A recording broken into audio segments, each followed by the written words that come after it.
Em Valladolid, Espanha, onde Cristóvão Colombo morreu em 1506, há um monumento em homenagem ao grande descobridor.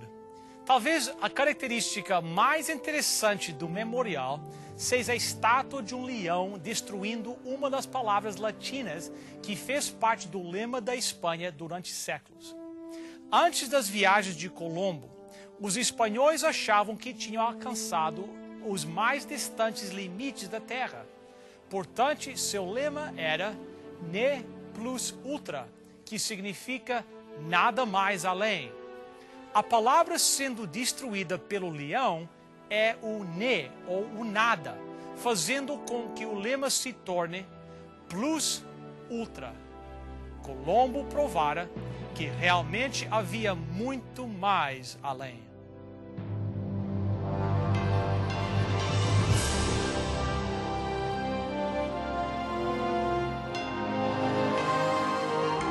Venceu a prova do tempo. O livro de Deus, a Bíblia, ainda relevante neste mundo complexo. E está escrito, partilhando mensagem de esperança ao redor do mundo.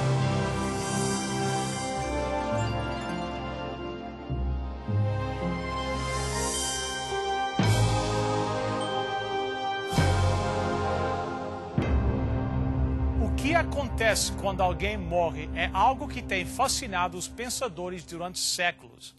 Recentemente, o apresentador da CNN, Larry King, reuniu um painel de especialistas para discutir o tópico o que acontece depois da morte.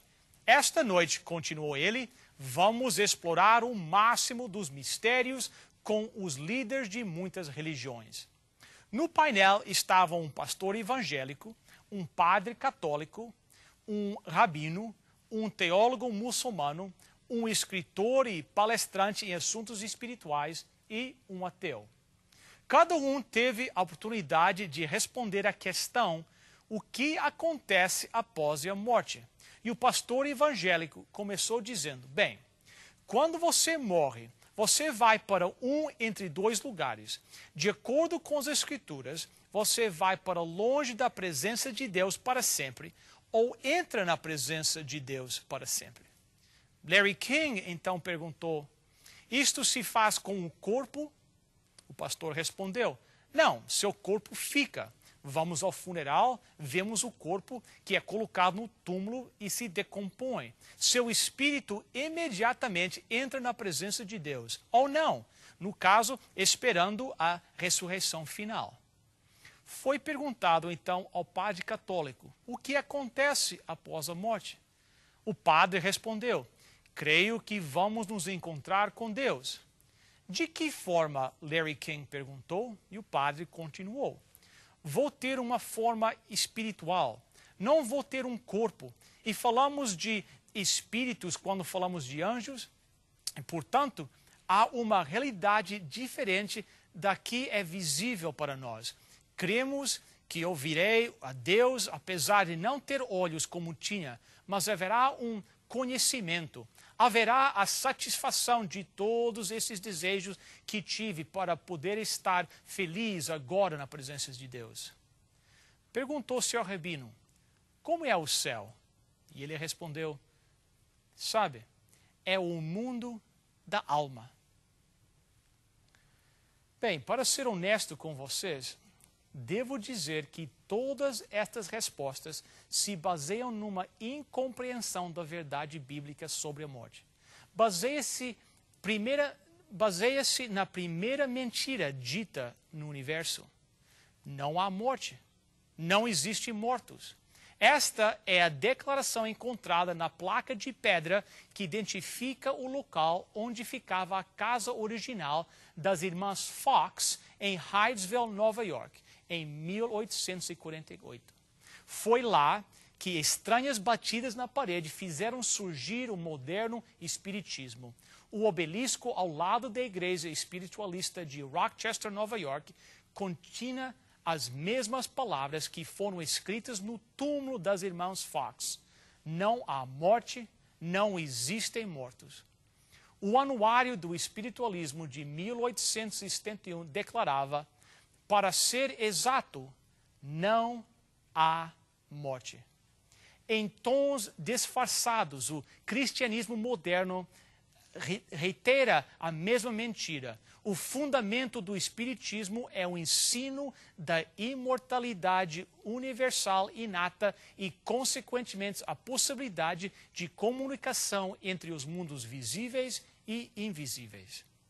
No Jardim do Éden, o diabo enganou Eva com as duas mentiras. Não há morte e é possível ser como Deus.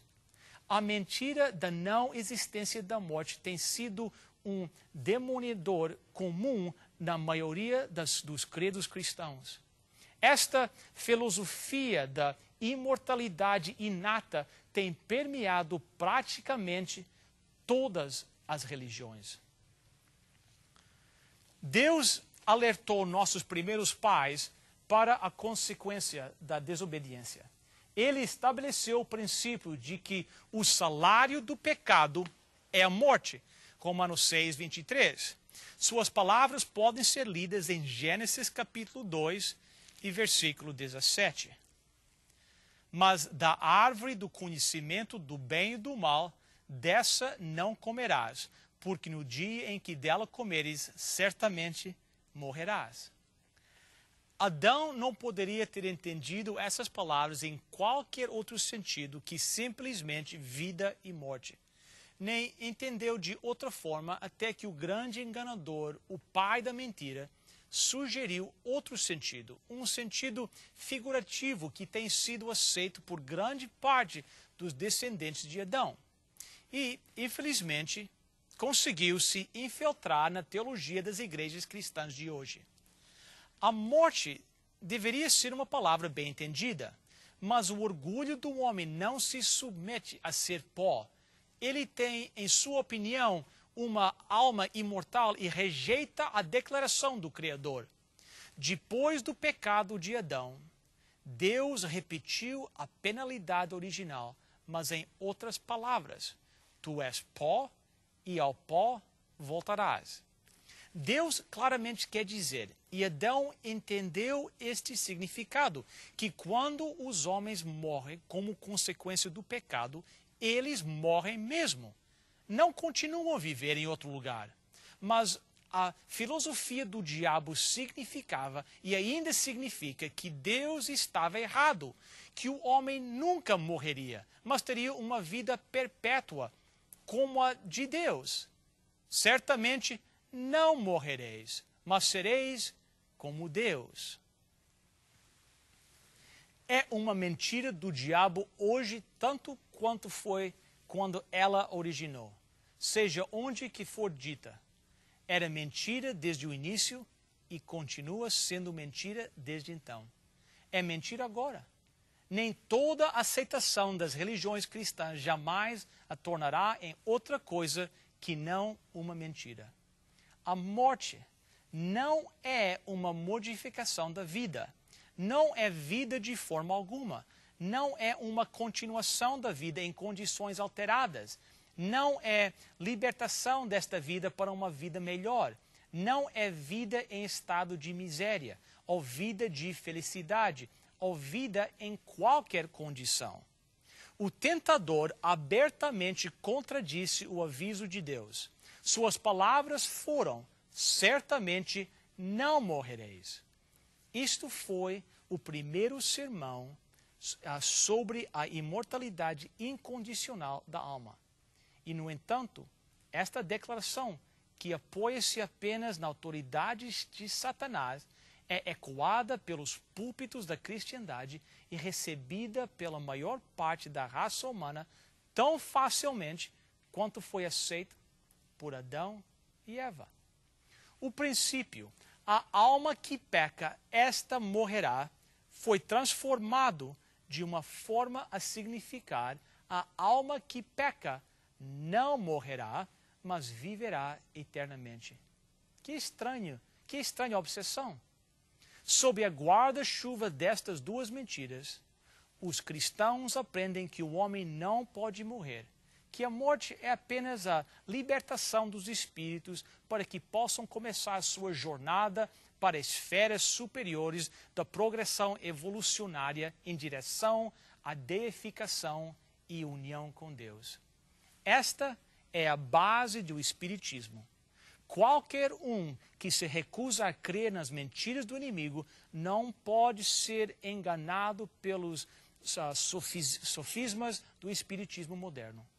Ele não acreditará na reencarnação e na experiência fora de corpo. Ele será imune à ideia de que pode haver comunicação com os mortos. É por isto que é tão importante entender a verdade bíblica sobre a morte e a imortalidade. O diabo é o autor da morte. Sendo assim, seria de se estranhar que ele queria negar a realidade da morte. De acordo com ele, não há esta coisa chamada morte.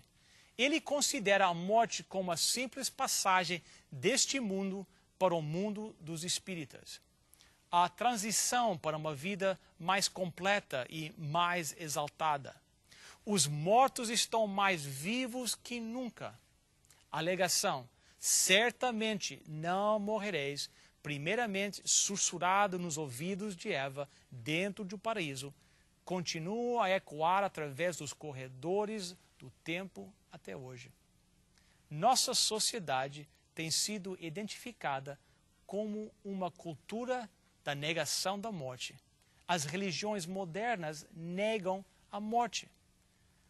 O credo, usado por muitas igrejas cristãs, fala que o homem tem uma alma imortal. Acredito de todo o coração na imortalidade, disse um escritor. Estou feliz de ter esta oportunidade de registrar publicamente minha crença inabalável na imortalidade, disse outro. Se a imortalidade é uma ilusão, é a ilusão mais inspiradora que jamais entrou no coração humano. Foi a declaração feita numa recente declaração de crença. Não cremos na imortalidade porque a tenhamos provado, mas vamos passar a eternidade tentando prová-la porque acreditamos nela, disse outro. Não é difícil ver quão profundamente esta crença tem penetrado, mas nenhum desses escritores, nenhum desses pregadores cristãos declarou quaisquer referências bíblicas para embasar sua crença. A Bíblia nos ensina que o homem é capaz de alcançar a imortalidade, mas não separada da comunhão com Cristo. A imortalidade inata e incondicional da alma humana não tem nada a ver com os ensinamentos da Bíblia. A palavra alma aparece mais de 1.600 vezes na Bíblia, mas nunca em conjunto com os termos imortal ou imperecível.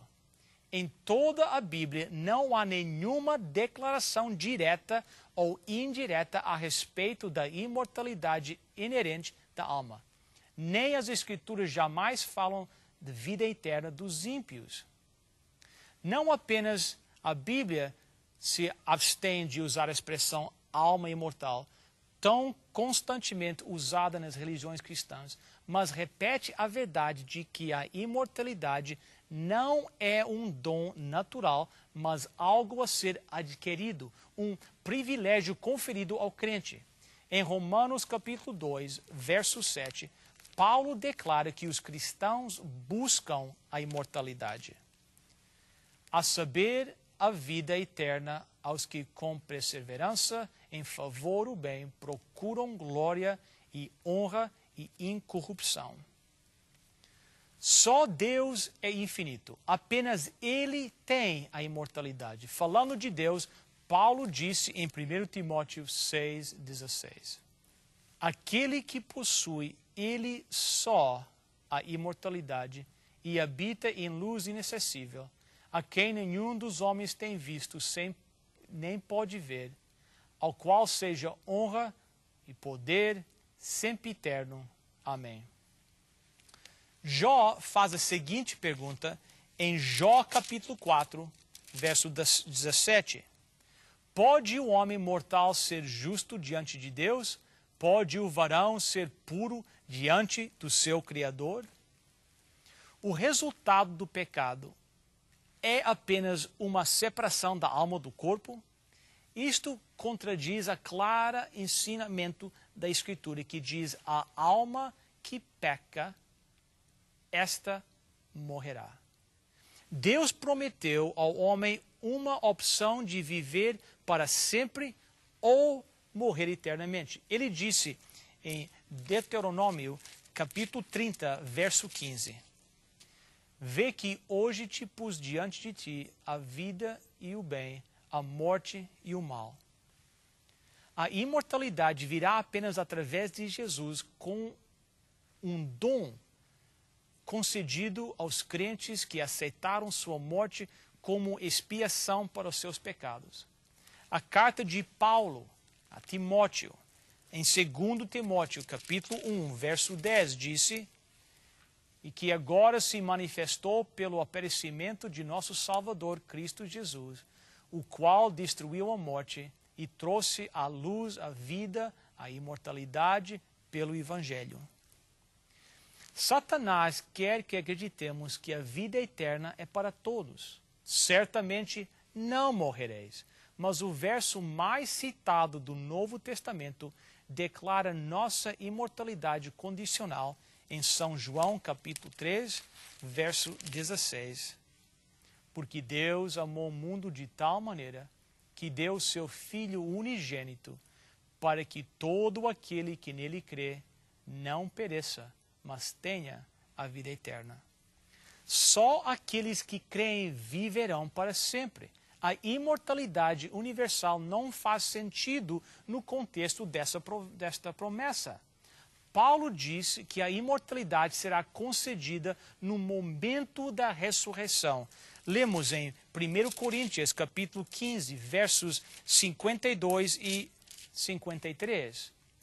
No momento, num abrir e fechar de olhos, ao som da última trombeta, porque a trombeta soará e os mortos serão ressuscitados incorruptíveis e nós seremos transformados. Porque é necessário que isto que é corruptível se revista da incorruptibilidade e isto que é imortal se revista da imortalidade. Os cristãos foram grandemente influenciados pelo Dr. Raymond Moody, médico americano, que escreveu um livro intitulado Vida Após a Vida. Este pequeno volume tornou-se um best-seller. Moody, que cunhou a expressão a experiência de quase morte, relatou as experiências de 150 pessoas que voltaram à vida após terem quase morrido. Todos eles disseram que se sentiram como se estivessem saindo de seus corpos em direção a um ser de luz, um plano mais elevado da realidade. Estas experiências supostamente provam que após a morte a pessoa fica pareando sobre aqueles que ainda estão vivos. Um conhecido pregador, falando sobre experiências fora do corpo, disse: por causa do número cada vez maior de relatos semelhantes, chegamos ao ponto em que se começa a perguntar se há algo nestes relatos de experiências fora de corpo. E é a semelhança entre eles que eu acho muito intrigante. Não é incrível que um pregador cristão fique tão encantado com as experiências que têm tanta ligação com o oculto? Amigos, o diabo não pisa no centro do palco e anuncia: sou o diabo e vou enganar você. Não creem que aquilo que eu vou dizer. Mas o diabo é astuto, ele é malicioso, furtivo e sutil. É de esperar que ele use as estratégias mais desonestas contra nós. Depois do livro de Moody, escritores e mais escritoras começaram a descrever detalhes das alegrias de morrer. A morte é apresentada como algo benéfico, prazeroso, até mesmo eufórico. É apresentado como algo empolgante, como experimentar o último lançamento em narcóticos. A Bíblia nunca se refere à morte como uma amiga. Pelo contrário, em 1 Coríntios 15, 26, Paulo diz que é nossa última inimiga e que em breve será destruída. A morte é muito diferente de uma libertação, de uma alma consciente do corpo. Se a morte simplesmente nos libertasse das preocupações deste mundo e nos enviasse voando a um paraíso espiritual, não seria uma inimiga, mas seria uma amiga. Deus disse em Isaías 28, verso 18, o seguinte: e o vosso pacto com a morte será anulado, e a vossa aliança com o Senhor não subsistirá. Paulo apresentou a abençoada esperança da ressurreição por um importante motivo: para que não vos entristecerdes como os demais que não têm esperança. 1 Tessalonicenses 4,13. Ele não está dizendo que os cristãos ficam felizes quando um ente querido morre. Está dizendo que sua tristeza não é tão intensa por causa da esperança que eles têm. Que prazer é ler a história da ressurreição encontrado em 1 Tessalonicenses, capítulo 4. Esta é a esperança do cristão. A palavra de Deus nos conforta na esperança da ressurreição. Não queremos, porém, irmãos, que sejais ignorantes acerca dos que já dormem, para que não vos entristeçais como os outros que não têm esperança. Porque se cremos que Jesus morreu e ressurgiu, assim também aos que dormem, Deus, mediante Jesus, os tornará a trazer juntamente com ele.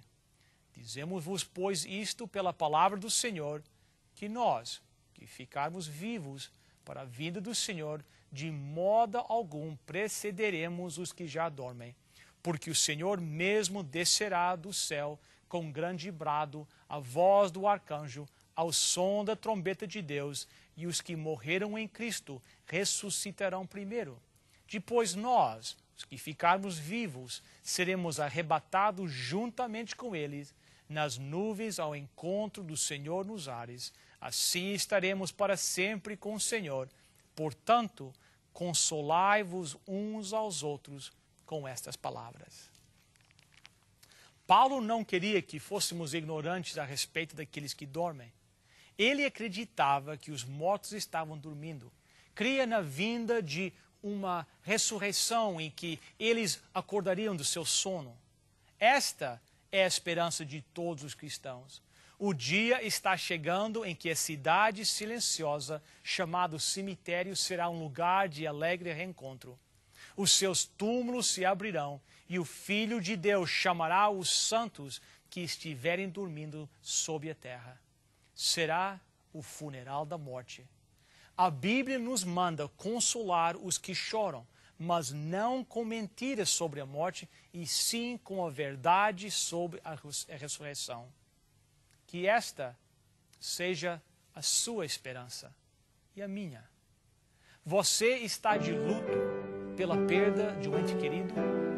Ah, amigo, apegue-se à esperança da ressurreição.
Oremos. Querido Pai que estás nos céus, te agradecemos pela maravilhosa esperança da ressurreição. Talvez alguém que me escuta perdeu um ente querido. Te agradeço pelo conforto que encontramos em Tua palavra. Não podemos negar a realidade da morte. Ela está ao nosso redor e visita famílias de todas as idades, culturas, religiões e classes. Tu nos deste a esperança da ressurreição. Algum dia nos reunimos com aqueles que foram tirados de nós pela cruel mão da morte. Esteja com cada um dos telespectadores, nos abençoando, em nome maravilhoso de nosso Salvador. Amém.